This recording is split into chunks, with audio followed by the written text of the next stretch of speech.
A mi temprana edad mi familia había comprado por primera vez su computadora, que era una cosa así de este estilo, una cosa viejísima.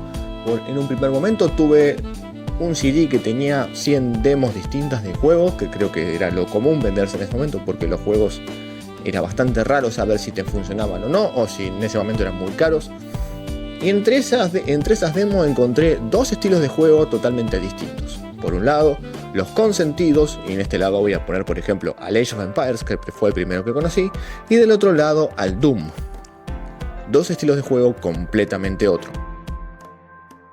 Hoy en día, encontrándose con Argentina hecha un quilombo y a veces queriendo escaparse un poco de la realidad, como me solía pasar en mi adolescencia, me encuentro con que de vez en cuando quiero volver a encontrar una joya que me haga volver a encontrarme con una verdadera relación con los juegos. Durante un gran periodo de mi tiempo jugué a muchos juegos sin sentido. Entre ellos casi siempre están los side-scroller.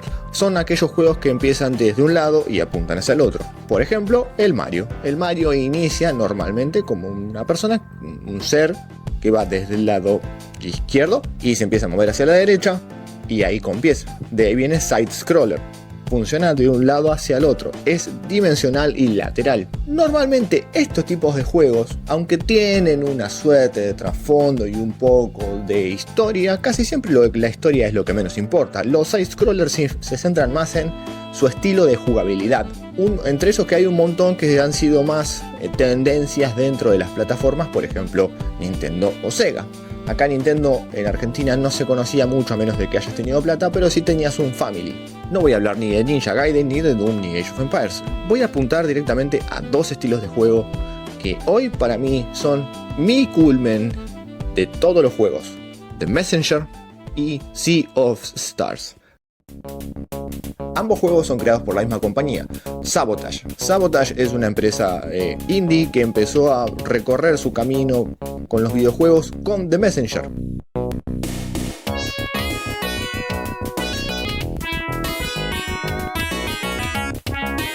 The Messenger se presenta como sos un ninja en un pequeño pueblito entrenando hasta que te encontrás con que sos invadido por lo que puede ser un demonio y aparece un mensajero desde el oeste que viene y te da un pergamino. A partir de ahora, vos lo que tenés que hacer es llevar este pergamino hacia el este. Tan simple como eso. Mientras empezamos el recorrido, su música tiene una melodía muy pegadiza, muy acorde a un side-scroller y totalmente dinámica. A mitad del juego, nosotros luego de cumplir lo que creemos que es el último jefe, nos encontramos con que caemos en caída libre y el juego pasa de ser un side-scroller de 8 bits con una música pegadiza a ser un juego de 16 bits, eso quiere decir tipo Sega o Super Nintendo, con una música que ya de por sí era pegadiza, ahora con una mejor calidad y con una elaboración mucho más grande. Una de las jugabilidades más lindas que tiene The Messenger es ir hacia el pasado, que corresponde a los 8 bits, y el futuro, que son los 16 bits. En nuestra jugabilidad va a oscilar entre ambos dos momentos. Sin embargo, como este no va a ser un video directamente de The Messenger ni del juego que viene, voy a hacer un pequeño interfaz que tiene que ver con este momento y una música que suelo utilizar.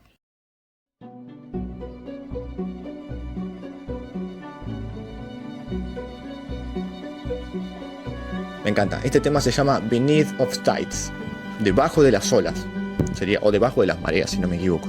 De golpe el juego tiene la misma característica que Dark Souls. Dark Souls, el 1, cuando vos empezás a jugarlo, tiene una ambientación donde sentís que en algún momento hubo una civilización más grande que hoy está en caída. En The Messenger tenés un poco esa sensación. Hay una civilización de fondo y hay una sociedad que desapareció. En un momento, debajo de las mareas, aparece un templo y un santuario que representan a un sol y una luna.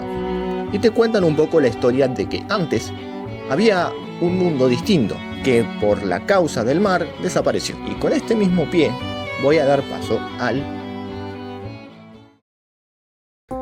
Sabotage tiene estos dos juegos. Tiene The Messenger, que es un estilo, y lo que va a ser su precuela, es decir, su entrega anterior, su historia anterior, pero su entrega posterior a The Messenger, pero su historia previa a The Messenger, no sé si lo dije bien, se centran más en querer explicar qué tipo de mundo existía previamente a The Messenger. y cuenta la historia de dos niños que están destinados a ser los siguientes protectores de la luna y el solsticio.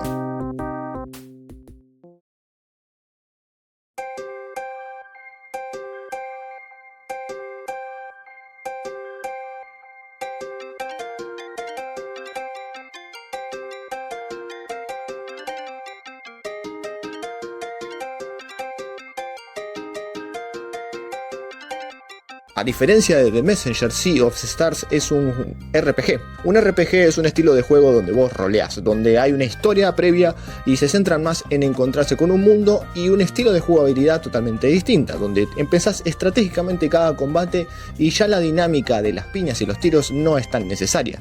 Sin embargo, en Sea of Stars conservan la gran maravillosidad de la música a otro ritmo. Para mí, Sea of Stars es un encuentro con un estilo totalmente distinto. No por los RPGs, porque normalmente suelen ser siempre los mismos. Los RPG existen desde que existen los juegos, desde que existen las PCs y desde que existen los RPG. Pero Mar de Estrellas tiene una de esas grandes cositas. Su historia, cómo se va desarrollando en también distintos periodos temporales en un momento, viene con un par de plot twists que, para quienes nos gusta jugar los juegos a fondo y encontrarle cada beta, cuando pensamos que el juego está cocinado, viene y te da un clic que te da una patada directamente en el estómago. Este no es un video justamente de la jugabilidad ni de la historia de Sea of Stars, sino más que nada para encontrar aquellas cosas que a mí más me gustan, que son las que están un paso más allá. Como dije en un principio del video, creo que hay dos estilos de juego, y solamente dos, los voy a categorizar en dos. Puede que me equivoque, sí, no me importa. Hay dos estilos de juego, entre ellos están los con sentido y los sin sentido. Los juegos sin sentido son aquellos que justamente no tienen ningún tipo de historia para contarte y lo único que importa es su jugabilidad. Por ejemplo, el Doom. Voy a poner el Sims en este caso, porque el Sims también es un juegazo. El Mario o el Pac-Man. Y por otro lado tenemos los juegos con sentido. Los juegos con sentido son aquellos que desde la escritura de quien decidió ponerse a hacer el juego, dijo, bueno, este va a ser un juego pero va a tener una historia. No voy a decir que todos los juegos con sentido tienen una historia, pero voy a apuntar más que nada a ello, a los juegos que dentro de su jugabilidad tratan de llegar al jugador en otro tipo de mensaje. En este caso, los chicos de Sabotage, o particularmente este señor, es una persona que trata de tener una historia que trascienda. Un contador de cuentos que realmente sabe cómo hacerlo y hacerte divertir con su relato. Como lo que nos pasa cuando escuchamos una buena anécdota. Nos sumergimos en el relato y sentimos lo que quien está relatando la anécdota atravesó. Lo lindo de las cosas, de las interacciones con las otras personas, es eso mismo. Cuando podemos a veces escuchar un relato y abstraernos de nosotros mismos para hacer un entretenimiento. Ni los juegos con sentido ni los juegos sin sentido tienen no mayor o menor relevancia. Todo depende del jugador, quien quiera disfrutar de cada experiencia de manera distinta. En mi caso, particularmente, he consumido muchos juegos sin sentido, entre ellos por ejemplo los MOBAs, el Dota, durante demasiado tiempo. Y voy a hacer una relación extrañísima, no sé si esto es realmente así, lo estoy pensando en este momento. Si nosotros nos acostumbramos a encontrar cosas sin sentido, nos va a resultar mucho más difícil el pasar del tiempo, y con el pasar del tiempo nos va a resultar cada vez más difícil poder encontrar algo que realmente tenga un sentido para nosotros.